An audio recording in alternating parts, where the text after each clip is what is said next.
Welcome to The Know. I'm Ashley Jenkins. And I'm Gus Sorola. Is YouTube threatening the livelihoods of some of its biggest content creators? Well, some say yes, and they've only been making a fraction of the money they used to after YouTube changed the way it monetizes videos, and they say that could end up forcing them off the platform entirely. This is an issue that's been going on for months now, and it's pitting YouTube against some of its most popular personalities, and it's another sign of the Wild West days of internet videos might be coming to an end, as advertisers get increasingly skittish about what videos they are associated with. Time to hang up the 10-gallon hat, guys. Take my spurs off.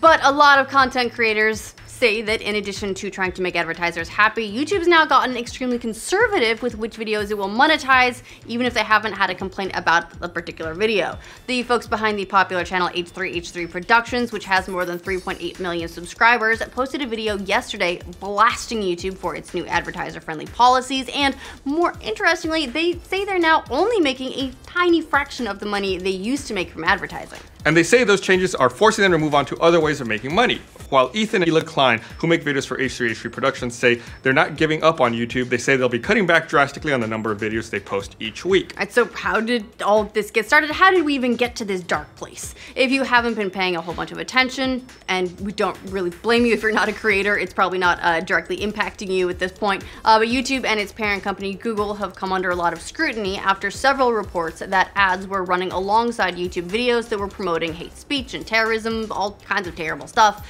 That prompted major advertisers like Pepsi, Verizon, Walmart, and others to completely ditch the platform. Some even completely left Google's entire ad network. You think you would have given them a Pepsi and they would have calmed down. Right? That's obviously a big problem for Google, which makes up 90% of its revenue from advertisers, according to a report from Wired. But it has a scale problem when it comes to YouTube videos. Users upload nearly 600,000 hours daily to the platform, which will require a ton of people to watch it manually. We did the math on this at one point, and they'd need somewhere between like 70 and 100,000 employees to try to watch every minute of YouTube that's uploaded. Yeah, and that's as it stands right now. That doesn't account for the growth. Yeah, it's pretty insane. Instead, Google said it's working on developing artificially intelligent content filters that can flag offensive videos and try to help them manage this huge problem. And it's hired a bunch of people to try to watch as many videos as they can and flag offensive material so that its AI filters can learn what to filter out and what to keep ads off of. So if you wanted to apply for this job, watching YouTube videos all day, like, you know, where do you sign up, right? What's the URL? Is it like on Craigslist? Yeah, but you have to watch all the shitty ones. It would look like a scam. Watch YouTube videos at home and make money. Get paid. But YouTubers are saying that YouTube has cracked down way too hard on what kind of videos can be monetized. Ethan Klein at H3H3 Productions says that of his last 8 videos, only 1 has been normally monetized. Videos that weren't monetized included one that involved urination, although it was faked, another titled Christian Moms Against Dabbing. Klein said, well, it's because the real crime here is dabbing, I think. Klein said that he thinks the latter video was flagged simply because the word Christian was in the title. How offensive. He's not entirely sure, it's speculation, but that's his theory, and ironically, that video was an attempt to make something explicitly brand friendly, he said. To bring brands back, he said, YouTube has given them the tools to keep ads off anything they might think are controversial, but he added, it's so blunt and it's so stupid that it is destroying our channel and our livelihoods. YouTube is now more conservative than Nickelodeon, he said, and as a result, he said that his videos are only making about 16 cents on the dollar compared to what they made before YouTube cracked down. Klein said he hasn't received any communication from YouTube about what prompted certain videos to get demonetized. Yeah, communication isn't YouTube's strong suit. He feels like comedy channels like his are now getting punished and unfairly lumped in with racist videos and terrorist propaganda. He said, I can't help but feel like YouTube is capitalizing on this moment to clean house and just get rid of the channels that they never wanted to begin with. While Klein said that H3H3 will ultimately be fine because they're a big channel and still make plenty of money, the new guidelines mean that no new channels will ever get popular again if they have even remotely questionable content, and out-and-out raunchy channels like Filthy Frank can probably kiss all their ad revenue goodbye. Klein and his wife said they will still make YouTube videos, but a lot less frequently, like maybe around 1 a week instead versus 3, which raises the question, if a YouTuber can't make money off their videos, then what other possible revenue streams are out there?